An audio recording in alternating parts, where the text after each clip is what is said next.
आज हम लोग देखेंगे superposition of wave full lesson with easy tips and tricks. अगर पता है उतना भी आप करोगे तो बोर्ड में आप अच्छे मार्क्स स्कोर कर सकते हो इस लेसन से।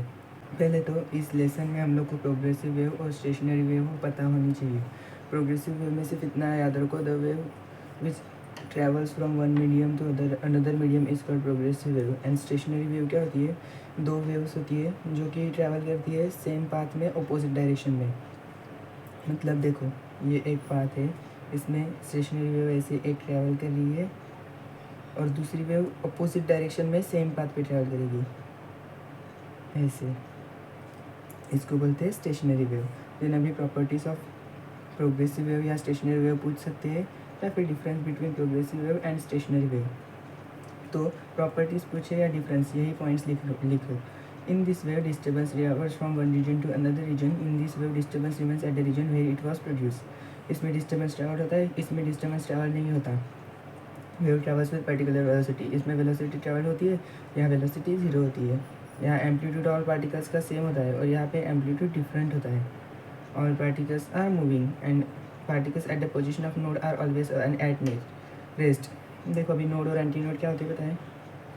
जो ये है ना यहाँ पे सेंटर में इंटरसेक्ट कर रही, इनको नोड्स बोलते हैं स्टेशनरी वेव्स में। और ये मैक्सिमम डिस्प्लेसमेंट है ना, इनको एंटी नोड बोलेंगे। Energy is transfer from one region to another region. There is no transfer of energy. Phase changes from one particle to another particle. Phase of complete room remains same. Difference between progressive wave and stationary wave and characteristics हो गया। पर चीज़ याद रखो कि ये node और यहाँ पे भी नोड है ना, इनके बीच का डिस्टेंस λ/2 होता है।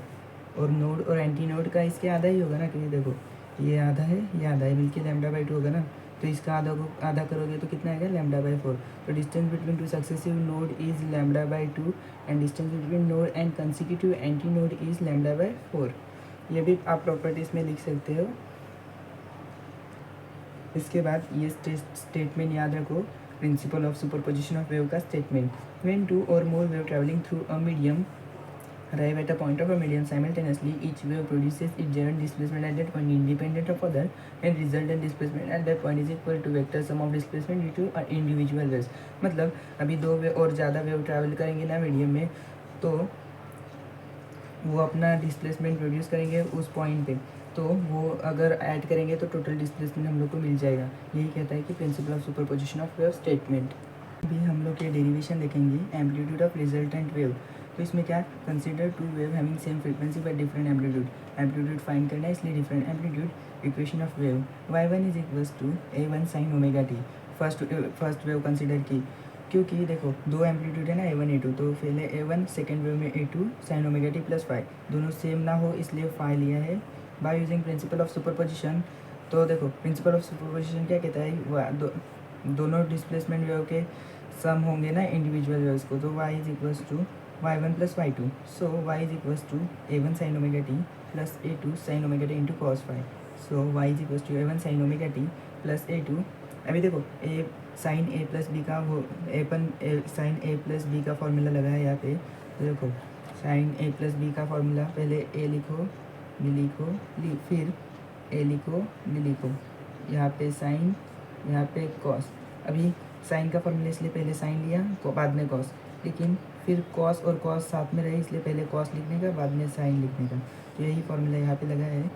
एंड अभी a2 यहाँ अंदर मल्टीप्लाई किया दोनों साइड, देखो a2 sin omega t into cos five, a2 cos omega t into sine five. Then y is equals to a1 plus a2 cos five sine omega t को common लिया, देखो a1 plus a2 cos five into sine omega t plus a2। अभी sign five पहले लिखो या cos omega T, कोई दिक्कत है क्या? नहीं ना। तो फिर sine phi into cos omega t. अब ये यहाँ पे जो है ना वो कंसीडर करेंगे, मतलब देखो यहाँ पे कॉस की जगह जो है वो कॉस के लिए कंसीडर करेंगे, एंड साइन की जगह जो है वो साइन के लिए। ए कॉस थीटा, इससे इजी होगा ना डेरिवेशन, इसलिए। तो put equation 2 and 3 in equation 1। देखो अभी इसकी जगह पे ये पुट किया एंड इसकी जगह पे ये पुट किया। सो अभी ए कॉमन लिया दोनों में से, sign omega t into cos phi plus cos omega t into sine five. इसमें पहले साइन लिखना था, क्योंकि देखो याद रखो कि साइन का फॉर्मूला यहाँ पे यूज़ करना है, इसलिए साइन पहले लिखने का। फिर देखो साइन ए प्लस बी का ही फॉर्मूला यहाँ पे है, तो ओमेगा टी प्लस फाइव, क्योंकि ये ए ये बी ये साइन कॉस इसलिए। एंड अभी यही इक्वेशन ऑफ रिजल्टेंट वेव, अभी squaring and adding equation 2 and 3 करेंगे। तो देखो अभी ये देखो equation a square cos square theta plus a square sine square theta, देखो a square cos square theta plus a square sine square theta is equals to, देखो a one square plus B का whole square है ना, तो two A one square plus two A one A to cos phi plus A two square cos square, देखो ये ए है और ये बी है, इसलिए टू, देखो a one plus two a b into b square, तो प्लस बी स्क्वेयर, ये बी स्क्वेयर है प्लस ए two square sine square five, जो कि यहाँ पे है, देखो a two square sine square five, तो a one square common, a square common लिया यहाँ पे, sine square theta plus cos square theta, sine पहले लिखो क्योंकि यहाँ पे sine square theta plus cos square theta 1 होता है, वो पुट करना है। एंड यहाँ पे ए टू स्क्वेयर कॉमन लिया, यहाँ पे भी सेम, देखो ए स्क्वेयर उसके बाद रूट, यही है एम्पलीट्यूड ऑफ रिजल्टेंट वेव। थोड़ा हार्ड डेरिवेशन है लेकिन कर लो क्योंकि ये इंपॉर्टेंट है, 3 मार्क्स के लिए आ सकता है। अभी ये एक और इम्पॉर्टेंट डेरिवेशन है जो बोर्ड में आ सकता है, तो equation of stationary wave on stretch string. अभी स्टेशनरी वेव क्या होती है हम लोग को तो पता ही चल गया है ना, रुको ये देखो स्टेशनरी वेव क्या होती है, एक पाथ पे दो वेव अपोजिट डायरेक्शन में ट्रैवल करती है, ऐसी एक वेव ट्रैवल की तो उसके अपोजिट डायरेक्शन में सेकेंड वेव ट्रैवल करेगी, यही है स्टेशनरी वेव। देन देखो consider two wave equal amplitude and wavelength, अगर इतना लिखा ना तो भी चलेगा क्योंकि इसको मार्क्स नहीं होता बोर्ड में। तो equation of wave travelling along x axis in positive direction, मतलब ये एक्स एक्सिस कंसिडर करो और वेव जो पॉजिटिव डायरेक्शन में मतलब इस साइड ट्रैवल करिए वो, तो देखो y1 is equal to A one sine two pi in t minus x upon lambda, अब यहाँ प्लस है इसलिए यहाँ माइनस। अभी देखो equation of wave travelling along x axis in negative direction, ये निगेटिव डायरेक्शन की वेव है। तो स्टेशनरी वेव होती है ना कि दो वेव्स ट्रैवल करती है अपोजिट डायरेक्शन में सेम पाथ में, इसलिए एक्स एक्सिस है path same path and opposite direction में प्लस माइनस, यहाँ पे माइनस है इसलिए यहाँ पे प्लस लिया। अभी principle of superposition of wave statement ही यूज़ करेंगे and y is equals to A one a sine two pi in t minus x upon lambda plus, अभी ए कॉमन ले लेंगे, सेम वही लिखा। अभी इसमें क्या याद रखो मालूम है, साइन सी प्लस डी का फॉर्मूला है ना यहाँ पे, तो देखो यहाँ पे टू याद रखो, टू ए साइन, पहले टू पाई एन टी लिखो, पहले यहाँ पे ये कैंसिल करो, two pi n t into cos, यहाँ पे एन टी कैंसिल करो, यहाँ ये कैंसिल किया, यहाँ ये कैंसिल करो, तो two pi x upon lambda. So अभी कॉस पहले लिखो या साइन कोई फ़र्क नहीं पड़ता ना, इसलिए कॉस पहले लिखो into sine two pi n t. तो अभी कंसीडर करो कॉस को, two A cos is equals to a, तो y is equals to A sine two pi n t, two pi n is equals to omega याद रखो, so y is equals to A sine omega t. इसी derivation का ये part है condition for node, condition for antinode. अगर पूछा तो ये डेरिवेशन पूछ के फिर ये भी पूछेंगे 3 मार्क्स के लिए। तो nodes are the points of minimum displacement in stationary wave. अभी देखो स्टेशनरी वेव है तो ये होंगे, इनको नोट्स बोलेंगे एंड इसको बोलेंगे anti node. Minimum displacement maximum displacement, तो देखो अभी हम लोग ने फॉर नोट के लिए क्या होगा, a is equal to zero, amplitude zero ही है ना यहाँ पे और यहाँ पे मैक्सिमम है, सो नोट के लिए ए इज इक्वल टू जीरो। तो अभी हमने ए को क्या पुट किया था, टू ए कॉस टू पाई, ये पुट किया था हमने ए को, तो फिर ए की जगह यही लिखेंगे, two A cos two pi is equal to zero, zero लिखा, टू ए यहाँ जाके डिवाइड हो जाएगा तो यहाँ पे ज़ीरो ही रहेगा फिर भी।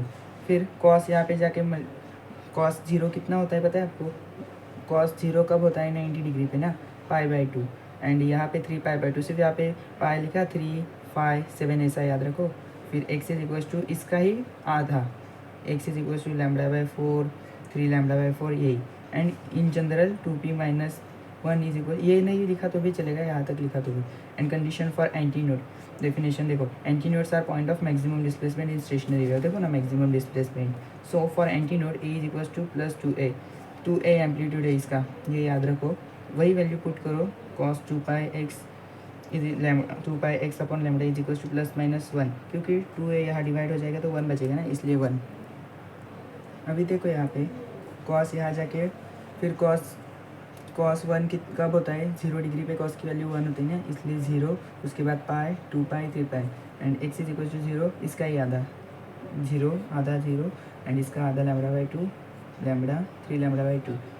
ये नहीं लिखा तो भी चलता है, लेकिन अगर याद होता है तो लिख लो, वरना नहीं लिखा तो भी चलता ही है। अभी देखो free vibration and force vibration क्या होता है।